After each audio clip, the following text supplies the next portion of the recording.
आखिरी वक्त समय दिया, इसलिए मैं आपका आभारी हूँ, क्योंकि लोग सभी अब नींद में जा रहे हैं और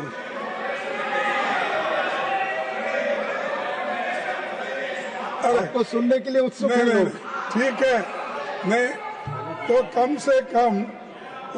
से कम मोदी जी उनको बोले हैं तुम जागते रहो, तो जब हम बात करते हैं तुम जागते रहो, ठीक है। तो सर, मैं चंद बातें आपके सामने इसलिए रखना चाहता हूँ, ये बहुत बड़ा इम्पोर्टेंट कानून है, एक्ट है। इसको हम लाइटर इसमें नहीं लेना चाहिए, क्योंकि ये गरीबों से संबंधित कानून है और इसके साथ छेड़छाड़ करना अच्छा नहीं। इसीलिए मैं ये कहूँगा कि आप लोग इसको जो एक नया कानून लाकर पुराने कानून के खिलाफ जो काम कर रहे हैं, ये अच्छा नहीं, और लोग आपको सड़कों पे फिरने नहीं देंगे। सर, 204 और 14 के बीच भारत की जनता को अधिकार संपन्न बनाने वाले कई ऐतिहासिक अधिकार मिले और कानून इसी संसद में बने थे। राइट टू इंफॉर्मेशन, हमारा राइट टू इंफॉर्मेशन ये एक हक है, ये राइट है। राइट टू इंफॉर्मेशन हमने दिया था, राइट टू एजुकेशन हमने दिया था, ये सब राइट्स है। और फॉरेस्ट राइट्स एक्ट हमने दिया था, उसी के साथ फूड सिक्योरिटी एक्ट हमने दिया था, लैंड एक्विजिशन एक्ट हमने दिया था, और अरे नया लैंड एक्विजिशन एक्ट था, और इसमें मनरेगा ये प्रमुख एक्ट है। और मनरेगा ये प्रमुख एक्ट रहने से ये तो 11 साल में कोई ऐसा कानून आप नहीं बना सके। जो मैंने बोला कितने राइट्स हमने लोगों को दिया, गरीबों को दिया, बताओ आप एक कानून तो ऐसा गरीबों के फेवर में दिए हैं, राइट दिए हैं। जो राइट है वो छीन ले रहे। अब ये देखिए, ये कानून डायरेक्टिव प्रिंसिपल आर्टिकल 41 से बना हुआ है। आर्टिकल 41 क्या कहता है? ये कहता है right to work, to education and public assistance in certain cases. The state shall, within the limits of its economic capacity and development, make a effective provision for securing the right to work, to education and public assistance in case of unemployment, old age, sickness, disablement, and in other cases of undeserved want. ये क्यों लाए गए? क्योंकि ये fundamental rights में उस वक्त नहीं डाल सके लोग। ऑन बेस्ड ऑन दिस ये नरेगा स्कीम लाया गया गरीबों के पेट भरने के लिए। जो गरीब काम नहीं कर सकता था और जिस वक्त हार्वेस्ट सीजन होने के बाद लोगों को काम नहीं मिलता था, तब बड़े बड़े जमींदार लोग और अमीर लोग क्या करते थे, गरीबों को अपने घर में कम दाम में इनको काम करवा लेते थे। तब उनको पेट भर खाना भी नहीं मिलता था, काम भी नहीं मिलता था, उनका एश्योर्ड जॉब नहीं है। तब उन्होंने ये यूपीए सरकार ने ये सोचा, मनमोहन सिंह जी ने ये सोचा, सोनिया गांधी जी ने ये सोचा। सोचने के बाद ये बिल आया और ये एक्ट बना। इसका सारे दुनिया में अप्रिसिएशन हुआ। एक ही जगह नहीं, मैं बताता हूँ आगे कैसा हुआ, कहाँ हुआ। तो इसी के साथ sir, duty of the state to raise the level of nutrition, यानी फूड सिक्योरिटी के लिए बोल रहा हूँ। ये वो राइट्स जो दिए गए हैं, उन हकूक को, बुनियादी हकूक को छीन ले रहे हैं। और इससे आपका मंशा क्या है? गरीब लोगों को कमजोर करना, उनको एक कुचल देना और उनको स्लेवरी में डालना। जैसा वो हजारों सालों से एक गुलामी में थे, उसी तरीके से फिर से उनको गुलामी में डालने का काम इससे हो रहा है। सर, मैं इसलिए कहना चाहता हूं, ये चौहान साहब बैठे हैं, ये तो हमेशा गरीबी की बात करते थे और करते आए हैं, अभी भी करते होंगे, क्योंकि जरा वहां से मध्य प्रदेश से यहाँ आना जरा दूर तो हो गया, लेकिन उनके विचार भी दूर हो गए गरीबों से। तो क्योंकि ये बात मैं बोल रहा हूँ, उनके दिल में भी होगा, ये गरीबों के लिए मनरेगा अच्छा कानून है, मैं जो ला रहा हूँ ये ठीक नहीं है। उन अपने आत्म साक्षी से बोलो, आपको बोलना होगा, क्योंकि जो गलत कानून है, अगर आप लोग तरफदारी नहीं करेंगे, आप अगर उसको मजबूत नहीं करेंगे, फिर कैसा गरीब जिएगा? तो मैं आपसे निवेदन करूंगा कि इसको और मजबूत करने की कोशिश करो, इसको वीक करने का, कमजोर करने का आपके हाथ से नहीं होना, क्योंकि आप हमेशा कमजोर लोगों की बात करते हैं, महिला की बात करते हो, कौन सा लाडली बहना, कौन से स्त्रियों के, हाँ बोल के, और मामा चाचा क्या क्या के नाम उनको मिले उस वक्त, ये सब क्यों मिले? कम से कम लोग, मामा मामी, ये सभी लोग काम करने के लिए इनके एक प्रेम से वो लोग कहते थे, और इन्हों भी इतना, यानी इनका विशाल हृदय है कि इन्हों, एक बार मैं देखा टीवी में कि एक किसी को पेशाब कुछ उसके मुंह में डाले थे शायद, ट्राइबल आदि, उसको घर बुलाए, टेबल पे, सॉरी कुर्सी पे बिठाए, टावेल से उसके पैर पूछे, पानी डाले, सब कुछ करे, और पानी पीने का एक बाकी था, लेकिन उन्होंने वो नहीं किया उतना समझा के, तो उसलिए उन्होंने अपना कंपैशन दिखाया, करुणा ये दिखाया। लेकिन ऐसा इंसान, ऐसा मंत्री जो करुणा में और गरीबों के लिए करुणा दिखाते हैं, वो इस मनरेगा को बर्बाद कर सकते हैं।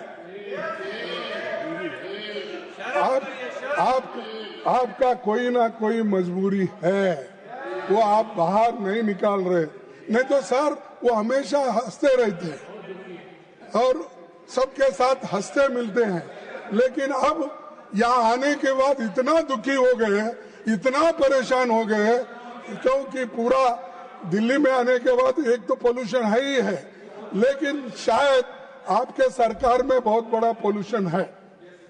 और दूसरी चीज, ये जनता के अधिकार छीन लेने का जो काम कर रहे हैं, आपको कल के दिन ऐसा ही एक समय आएगा जिस ढंग से आप 3 कृषि काले कानून को वापिस लिए, तो ऐसा एजिटेशन आपको चाहिए कि लोग आपको गड़बड़ करने से, रास्ते बंद होने से, गोलियां खाने से यही पसंद है। उसी वक्त अगर आप ये करते हैं तो लोग मजबूरन रास्ते पे आएंगे, सड़क पे आएंगे, गोलियां भी खाएंगे, लेकिन इस कानून को सपोर्ट कभी नहीं करेंगे और हम लड़ते रहेंगे। सर, मैं एक बात कहूंगा, वो शायरी तो नहीं है, मैं ये बोलूंगा कि ये जो गरीबों को जो सपना दिखा रहे हैं वो कभी पूरा नहीं होगा। इसीलिए गरीब लोग कह रहे हैं, ए तिरुचि सुनो इधर भी जरा, बुलंद वायदों की बस्तियां लेकर बुलंद वादों की बस्तियां लेकर हम क्या करेंगे? बुलंद वादों की बस्तियां लेकर हम क्या करेंगे? हमें हमारी जमीन दे दो, हम आसमां लेकर क्या करेंगे? तो हमको हमारा हक दो, बस है, हमारा राइट्स दे दो। हम इसमें जीते हैं, लोग जी रहे हैं, और आप इस चीज को गुमराह करने की कोशिश करेंगे तो मैं आपको ये एक सुझाव दे रहा हूं कि मनरेगा को पुराने रूप में जारी रखिए और इसको आगे बढ़ाइए, इसको मजबूत करिए, तभी इसको एक विशेष जो स्थान मिलेगा, नहीं तो सभी गरीब लोग बर्बाद हो जाएंगे। सभापति जी, महात्मा गांधी जी का नाम सभी लोग लेते हैं और हम कभी महात्मा गांधी जी के बारे में अगर ज्यादा बोले तो वो लोग तो उठ के अपने पुराने लोगों के, लीडरों के नाम लेते रहते हैं। वो मैं बोलना नहीं चाहता, वो चाहे अच्छे हो, बुरे हो, कुछ भी हो, जेल में गए हो, और आज ये लोग क्या कर रहे हैं? सभापति जी, महात्मा गांधी जी ने कहा था, मैं ऐसे भारत के निर्माण के लिए कोशिश करूंगा जिसमें गरीब से गरीब आदमी भी महसूस करेंगे कि ये देश उनका है, इसमें उनकी आवाज का महत्व होगा। ये महात्मा गांधी जी ने कहा। तो ये गरीबों का आवाज है इसमें, मनरेगा एक्ट में। इसको खत्म मत कीजिए, इसको बर्बाद मत कीजिए, नहीं तो 140 करोड़ में से 50 करोड़ लोग जो इस पे निर्भर है, उनका श्राप आपको लगेगा। तो आप तो श्राप नहीं लेना चाहते हैं, इसीलिए बाहर आओ, लड़ो इसके लिए, नहीं तो आपका नाम पूरा, जितना भी आज तक आपने नाम कमाया है, वो पूरा बर्बाद हो जाएगा। तो मैं ये कहना चाहता हूँ, तो जी ने कहा था 27 फरवरी 2015 में, क्या कहा था? मेरी राजनीतिक सूझबूझ कहती है कि मनरेगा बंद मत करो। मनरेगा आपकी नाकामियों की जीता जागता स्मारक है। ये किसको बोले?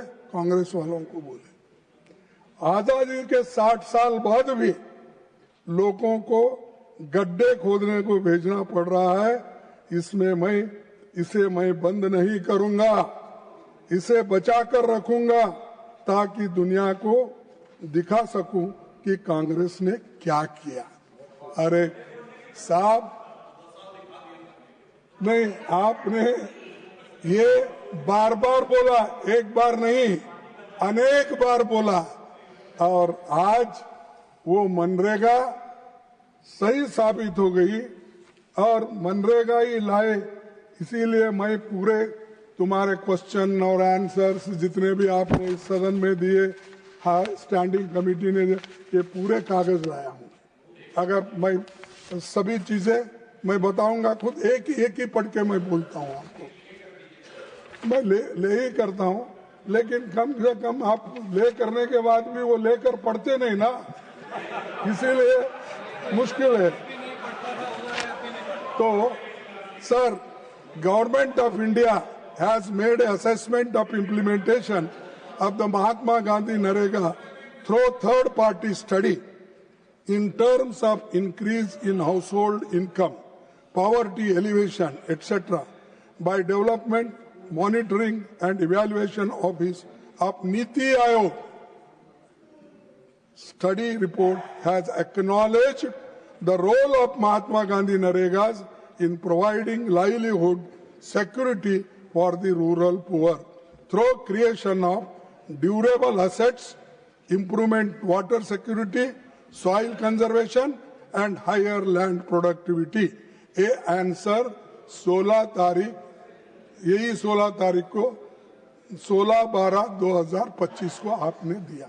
यानी ये अगर ठीक नहीं है तो इसको आप गालियां देते हो और ये स्कीम को आप हमेशा इसको एक अलग नजरिए से देखते हो तो ये आपने ही आंसर दिया है।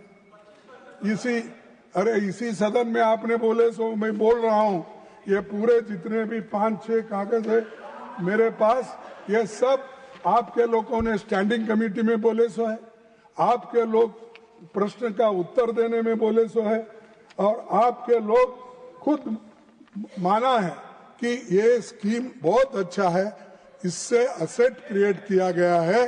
तो इसीलिए नरेगा उस वक्त लाया गया 90-10 पे, 10% स्टेट का, 90% सेंटर का। लेकिन अब आप क्या कर रहे हैं? आप वो भी काट छाट करके 60% आपका, 40% स्टेट का। तर उसके बजाय आप एक स्कीम ही बंद करो ना। क्योंकि अगर आप एक तरफ आप गरीबों को उनका गला घोट रहे हो और उनको जिंदा रखने की भी कोशिश कर रहे हो, ये नहीं होगा। आप लोग हमेशा, मैं ये कहना चाहता हूं कि आपकी सोच कम है, सिर्फ आप किसी और नजरिए से देखते हैं। अरे ऐसी चीजें तो मिलजुल के करना है, और जब मिलजुल के हम नहीं करते तब देश बर्बादी की ओर चले जाता है। और दूसरी चीज, आप तो ये स्मारक गड्ढे गिड्ढे सब खोदे सब बोले, तो अब भी गड्ढे खोद रहे ना, अब क्या कम है? तो सर मैं और एक बात कहूंगा, ये सफल योजना है और ड्यूरेबल असेट्स बने हैं, इससे बहुत फायदा है, इसीलिए इसको दिन घटाना भी अच्छा नहीं है। पहले तो 100 दिन का था, अब 100 दिन जाके अब 125 दिन करना चाहते। अरे जब आपके रिपोर्ट में ये लिखा है कि मैं वो पढ़ना नहीं चाहता, बहुत लंबा हो जाएगा, और आप जो समय दिए उसका भी दुरुपयोग नहीं करना चाहता, लेकिन आप जो असेट्स आज कुछ बन गए हैं, ये है मनरेगा की देन, ये है यूपी वालों की देन, ये है यूपीए सरकार की देन। तो आप जरा समझिए। और चौहान साहब फिर एक बार सोचिए, आपको टाइम है अभी भी वापस लेने का, कानून वापस लेने का समय है अभी भी, तो आप लीजिए। और ये जो हाँ यस, तो ये नहीं, कई कानून वापस लिए ना, क्या अब आपकी सरकार को कुछ धक्का लगा? 3 काले कानून वापस लिए कृषि के, और ये अगर लिए आप हीरो बन जाएंगे, अब मामा के जगह मामा जी बन जाएंगे सबके। तो ये है सर,